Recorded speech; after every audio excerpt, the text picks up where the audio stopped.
everybody, and welcome back to Blocker's Bonus Stage for more Yugioh Capsule Monster Coliseum. Today's opponent, Shadi.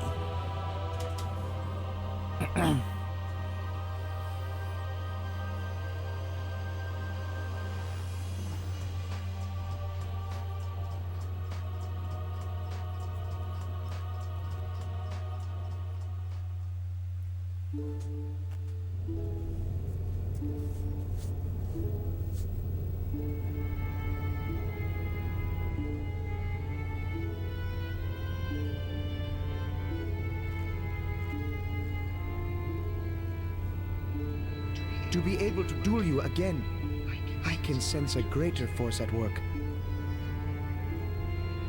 Is that so? I will put you to the final test. Let us see if you can pass it. Prepare yourself, Yugi.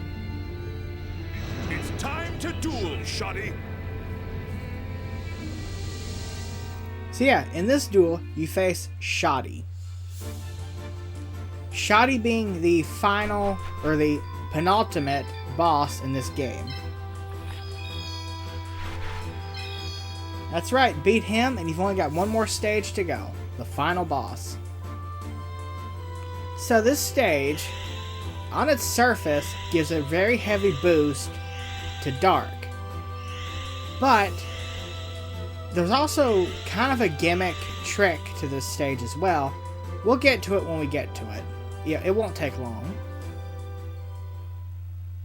So Shadi plays Dark and Thunder with one fire monster. So really you can bring out pretty much anything you want, really.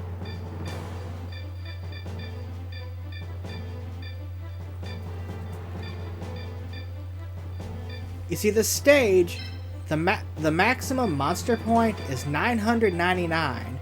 So you absolutely have a lot of freedom to bring out monsters. Like, theoretically, whatever monsters you want to have. Because, I mean, even just one monster, the highest monster attack in the game is Exodia at 450. You bring him out, you still have half the... If you bring him out, you've only used half your monster points. So you can bring out anything. However, that comes at a caveat too. The action points are at the minimum, 450. And the action points are kind of like the mana system in Magic the Gathering. Because remember, a lot of other trading card games have a resource system. With Yu-Gi-Oh! I mean, Yu-Gi-Oh! Didn't have anything like that. It was... You could play as many cards as you want in your turn. The only limit is how many cards you can normal summon.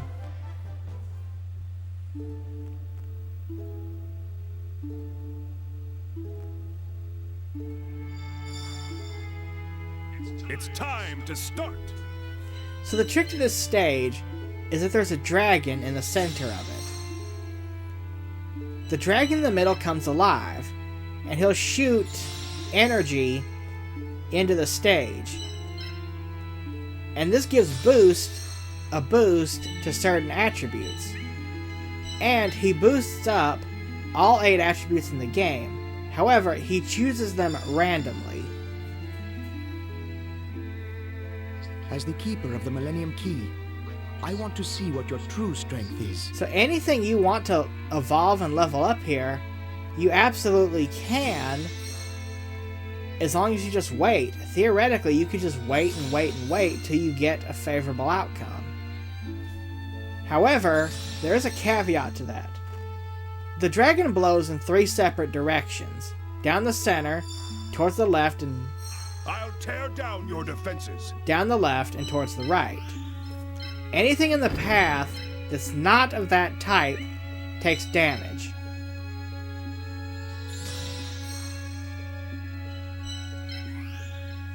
So then again, it might not be worth it. But yeah, like I said, due to the very low action points, you can only really move 3 monsters per turn. So while it is tempting to bring out a bunch of high-level, high monster point monsters, it can also be a detriment if you bring out if you have a lot, you're very limited in what you can do in one turn. So, not to be a downer, but I never liked Shadi as a character. And I find him being the penultimate boss of this game to be very disappointing and very lackluster. You know who would have been a great boss? Yami Bakura. You know, the actual main antagonist of the series.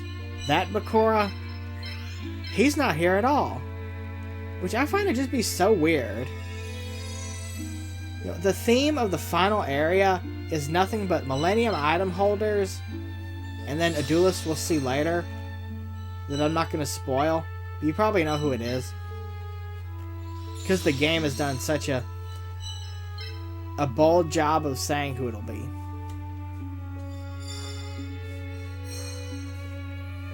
Yet Bakura doesn't show up in the final area at all, which is super weird because, like, he's the main antagonist of the series. I mean, Pegasus, he fits. Yami Merrick, he fits. Ishizu's really weird, though. I'm not a fan of Ishizu being here. But, I mean, she is a Millennium item holder. And then Shadi. Shadi does nothing in the series at all. Like, he gives people Millennium items, and then he shows up at the last arc and helps guide them through Egypt and all that stuff, but I don't know, he's just such a nothing character to me. I don't feel anything towards him. Because Shadi also isn't a duelist, and he doesn't really do much anyway in the anime. Now granted, Bakura's absence I guess could be explained as the writers not really knowing that he would end up as the final boss. For the dub, at least. Because the dub, at the time this game was released, here it comes.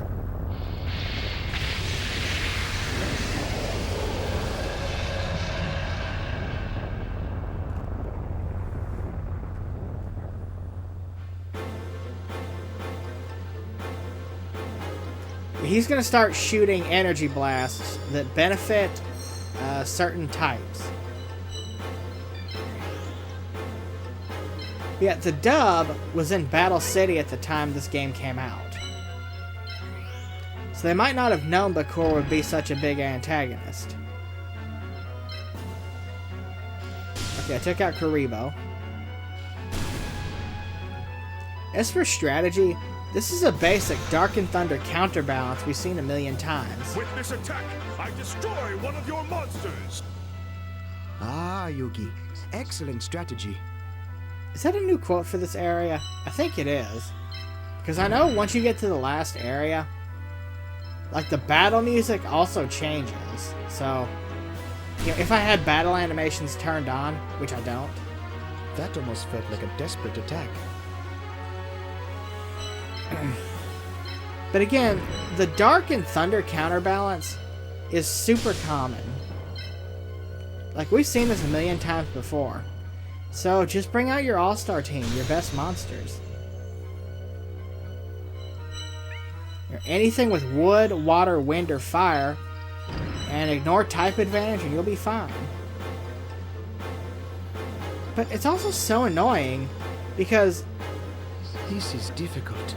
so many opponents in the game use the exact same two monsters, a Dark and Thunder counterbalance. You know, Duke, Keith, Yami Bakura, Shadi, I'm ahead. I'll finish this duel quickly. and just those two types. Nobody ever plays the other side in this two-type counterbalance. In this two-type counterbalance.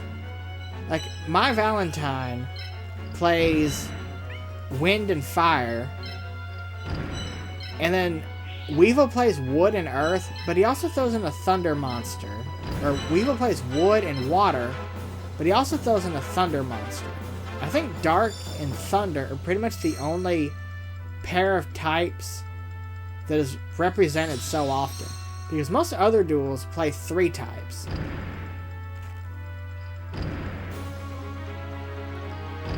Or, like, 2 types that don't counterbalance early on.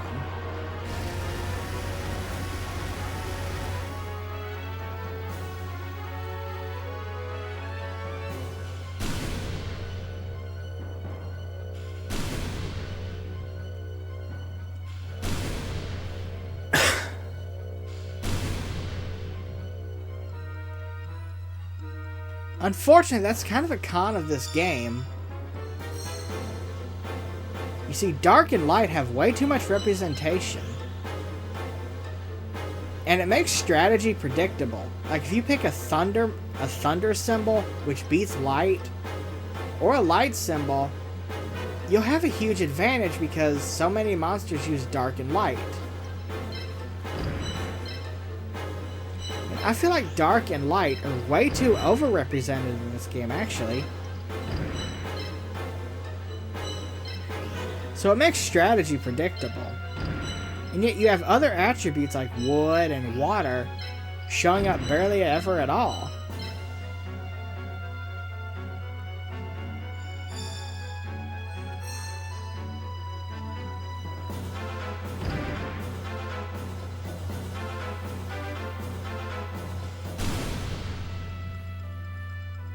Also, here's something interesting. Did you know pretty much every Yu-Gi-Oh game comes packed in with cards? But funny story, since I buy games used, I've never gotten the cards that came with them. I think I got them once when I got Falsebound Kingdom. But I mean, that's pretty much par for the course. Anytime you buy a game like this, if it comes with anything extra, like a little pack-in thing, it'll never be with it used. Although recently, I did get a copy of, I think, Atari Classics on PS1, or Activision Classics, and it came with the sticker, and this 30-year-old PS1 game actually had the sticker. So, the sticker that was supposed to come with it. So, that was a really big surprise there. I can't lose much more of my power.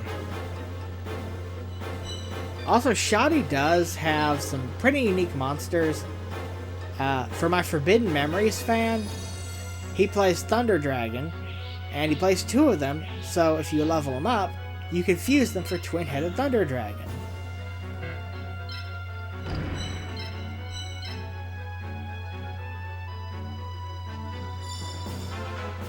Yeah, the only real con with this game is how predictable it can be. You know, Light and... or Dark and Thunder are so common, and Light is also really common. So yeah, that's definitely a flaw. He's cheating. He destroys one monster and he gets to level up. That's not right.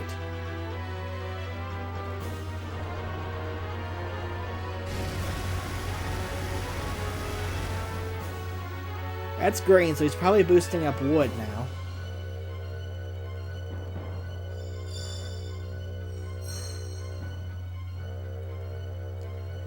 Yeah, aside from that and how predictable it can be, like, the only real flaws with this game are the overrepresentation of types, how predictable duels can be, because most of them just rely on, you know, once you play a duel, it'll be exactly the same next time.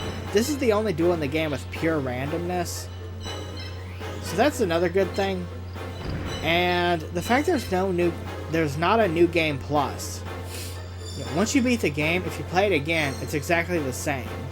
But even other Yu-Gi-Oh games don't do that. Like Falsebound Kingdom, if you beat that game, the next time you play it, you know, if you beat all 3 campaigns, next time I wasn't concentrating, and I paid for that. next time you play it, all the monsters on the opponent's side will be leveled up to, I think, 99.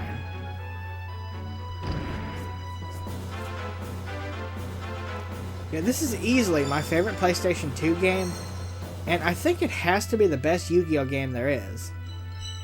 Which is pretty ironic for a game with no actual card dueling, but you really feel like you're watching an episode of the show. And I really wish this game somehow got more attention. that's partially the reason why I'm doing this Let's Play.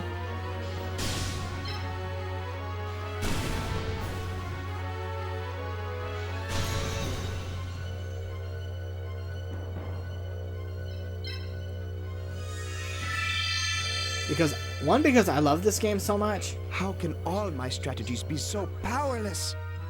One, because I love this game so much. And two, I really want people to actually see this game and try to understand it and get more depth out of it. Because I think I've done a pretty good job at explaining a lot of the mechanics in this game. Especially to some people who probably might have never played it before.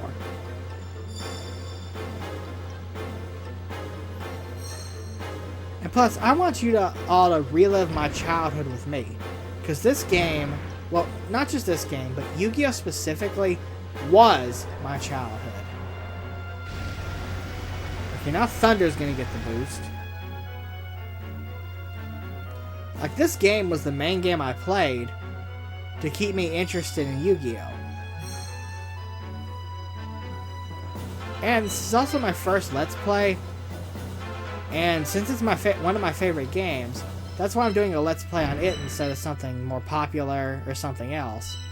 Because I really want this game to get out there. I want more people to know about it.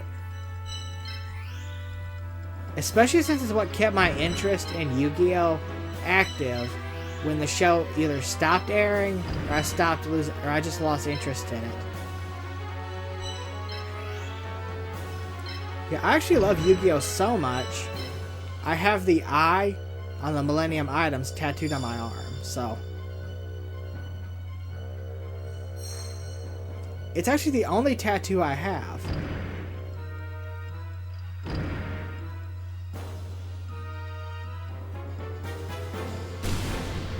In fact, that might also be why I came back to YouTube and I have a whole full channel dedicated to it.